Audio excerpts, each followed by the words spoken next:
രാവിലെ നടന്ന സമരവും രൂക്ഷമായ കല്ലേറും ലാത്തിചാർജും.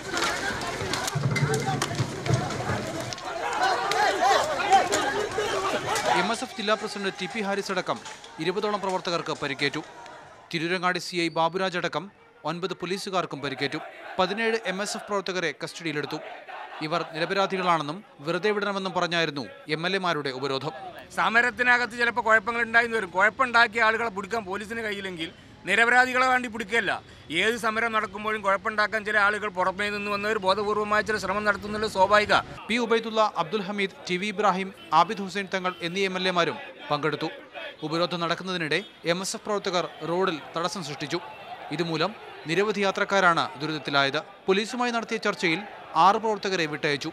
നേതാക്കൾ ആവശ്യപ്പെട്ടിട്ടും പ്രവർത്തകർ പിരിഞ്ഞുപോകാത്തതിനാൽ ഗതാഗത തടസ്സം തുടർന്നു. 8 മണിയോടെയാണ് പ്രവർത്തകർ പിരിഞ്ഞുപോയത്. മാതൃഭൂമി ന്യൂസ്, മലപ്പുറം.